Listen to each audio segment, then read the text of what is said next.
If nobody saw the push her around the world in a beating that the Indiana Fever delivered to the Chicago Sky by 30 points, there was a flagrant foul assessed to Caitlin Clark because she pushed Angel Reese. I saw it. It's basketball. I thought that the Caitlin getting upset at Angel Reese for pushing Natasha Howard was weak. I mean, she gave her a hard foul. Hey, it is what it is. That wasn't even the craziest thing. Of course, it sparked nasty conversations again because it's Caitlin Clark, Angel Reese. Everybody weighed in on it from the sports world again. Like Viso said, nothing new, nothing fresh, nothing original. One Robert Griffin III weighed in on it, though. So where was this type of reaction last year when Angel Reese got chokeslammed by Alyssa Thomas of the Connecticut Sun? Y'all remember that? She got fouled so hard, they kicked Aaliyah Thomas out the game with a flagrant 2 foul. Who was Aaliyah? What did Angel Reese do? Nothing. She didn't get up and try to swing on her. You know why? The reaction was different because of who did it. And there is a lot of history there with Caitlin Clark. Look at his wife nodding in the Angel Reese. Yeah, we know you got a white wife, dog. It's crazy. Trophy wife in the background is not even that. I feel like she's sitting back there because these are her talking points about this. Like she you need to say this. Say it this way. Yes, that's also what I said. That's why she's back there. Also, remember we talked about this when it was talking about the person's room and what it looks like and all this stuff. This is the Funko Pop movement. Yeah, this is bad decoration. Yeah. This is bad decoration. You're 36. I ain't gonna lie. This is people crazy. Spamming them Funko Pops now, man. We can't even see none of them for a late. That's what I'm saying. And nothing stands out. The plastic is getting the glare from the light that's in front of RG3. I do like those bears though. I don't know if y'all have seen those bears. Bears? I don't know what they're called. They're bear brick. Yeah, bear bricks. Yeah. Oh my dog. Are those better? I feel those better. Let's act our age. You guys remember last year when Angel Reese celebrated Kennedy Carter getting that flagrant foul on the hip check against Caitlin Clark? You remember that? Look at his wife. Yeah, baby, get her. You get her. Who celebrates like that for a flagrant foul on another player if they don't dislike that player? Okay, you want some more evidence? Here's some more evidence. Remember last year when they were talking about who gets the credit? These are his wife's talking points. Look at her face. Look at her smiling. Of women's basketball, not just the WNBA, but women's basketball in general, because of the spike in the women's NCAA tournament and WNBA viewership. A lot of people were attributing that to Caitlin Clark, and rightfully so. This is what Angel Reese had to say, and I quote, "People are talking about women's basketball. You never would think they'd be talking about women's basketball. People are pulling up to the games. We got celebrities coming to the games, sold out arenas just because of one single game. Just looking at that, I'll take that role. I'll take the bad guy role, and I'll continue to take that on to be that for my teammates. I know I'll go down in history. I'll look back in 20 years and be like, the reason we're watching women's basketball is not just because of one person. It's because of me too. I want y'all to realize that." Now, I heard a lot of people say, why is his wife laughing? I or others have made Angel Reese the villain. Did you not just hear herself call herself the bad guy? She called herself the villain. I'm not making her the villain. She's making herself the villain. I'm not gonna lie, bro. I'm tired of the about what about ism when it comes to these conversations. Like I'm at a point like what do you actually believe in? That's my thing. And just keep that consistent with whoever is doing it to whoever. What the fuck do y'all believe in? Because this whole whataboutism, I feel like it's just an excuse to defend the people you like and don't like. Like I don't know. I'm so sick of niggas who clearly don't give a fuck about the product that they're talking about, acting so passionately and being wrong. Like, if you're gonna be passionate about something you're actually talking about. In the first 5 seconds, you misname the person you're talking about in the WNBA, and I'm supposed to take you serious about you getting this takeoff. You have your white wife behind you as you defend Caitlin Clark, and she smiles at everything you say negatively about Angel Reese as if I know that you two sit there and talk about the plight of white woman savior in the WNBA versus what Angel Reese is doing. I don't know what Ryan Clark said, but he was right. Someone said Rob Parker was right about this nigga. I don't know what Rob Parker said. He was right. Just based off this clip alone, I'm not even using any prior knowledge of what I know about you, RG3. Just based off this one clip, everything any nigga has said about you is right. Whatever it was, I don't know what it is. Whatever they said about you, I believe it. It just feels forced. It just doesn't. I don't. This isn't believable. This is not how I want you to talk about the game. I actually applaud Gilbert and them even more because they continuously talk about, basketball, something that they actually know. They don't try to cross over and get into these conversations they don't know. That's not in their wheelhouse. And even though I know this is sports or whatever, this just looks like a forced attempt to make a clip and a soundbite. He got his day. I mean, at the end of the day, RG3 got what he wanted. He got his day on the internet. So if that makes him feel better, that makes him feel better. But this isn't going to change the fact about RG3 from the bigger picture. Like I don't think that this is what people want to hear. He producing views though. I see him over here. He's got himself a decent little channel. It's decent. Yeah, I mean, to me, the Angel Reese Caitlyn conversation is in the same boat as these certain conversations that just come up every couple months when some even slight news comes out. I'm putting it in there with Hallie DDG now. Putting it in there with Tori and Meg. Putting it in there with that class. Are we doing this every single Are we doing this every single year though for the rest of their careers? And I want to get onto what Ryan Clark said, but I just don't want us to do this for the rest of their careers, for real. And maybe this is what it was like when Magic and them played, or maybe we haven't seen real rivalries in a minute, truly in our lifetime. So maybe that's why. But I promise you, I don't want to see this. I don't want to see this. Let's take it over to Ryan Clark and his response real quick. Though, when RG3 jumps on to the hate train or to the angry train and now follows along with what we saw from Keith Olbermann, what we saw from Dave Portnoy, as they poured on to Angel Reese to make her the villain in Caitlin Clark's heroic or hero story. Right.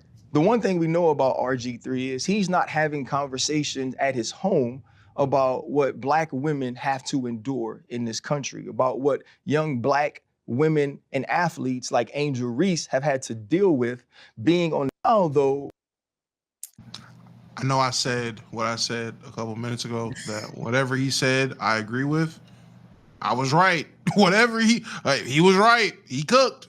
I knew whatever he said, I believe it. And I agree. And you are still drinking that Sprite tea. You right. You gonna drink it. I'm telling you. Let's hop over real quick to see what RG3 says before we close out this, because I don't want to talk about it anymore. White wife is not in the room anymore. White wife is not in the room. Clearer. We can see that there's. I can see the Funko Pop. More than 70 Funko Pops. Grown man, by the way. Yeah. I just wanted to get on here and talk to you guys because there's been a lot of buzz, a lot of conversations about my sports take that Angel Reese hates Caitlin Clark, which was purely based in basketball. But I think. Do you see his hoodie? Yeah. He wants you to what the know. fuck? He wants you to know Lord. that he's got mixed babies. I think all of you know there's a line in life that you just simply don't cross. Wives and children are always off limits. And Ryan Clark has sprinted past that line. Ryan Clark didn't like my sports take that Angel Reese hates Caitlin Clark. And that's fine. It's okay. It's part of the game. Sports media, I'm going to have an opinion. This person might not agree with it. That person might not agree with it. But what you don't do is turn around and personally attack me and my family just because you don't agree with a sports opinion that is purely based off the sport. I didn't No, make it personal. wasn't. But what that really shows is just how low of a person Ryan Clark is. But Ryan, you crossed the line, man. You made it personal and some. I really Is it believe zooming it. in? Yo, what the fuck is this?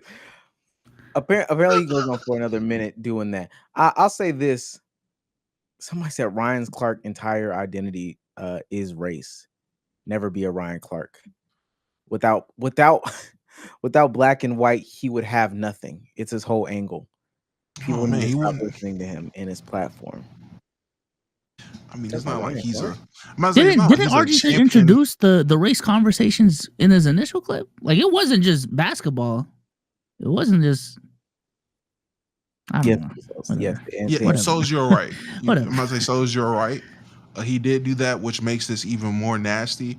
No one attacked your family. Like, I don't got my listening ears on.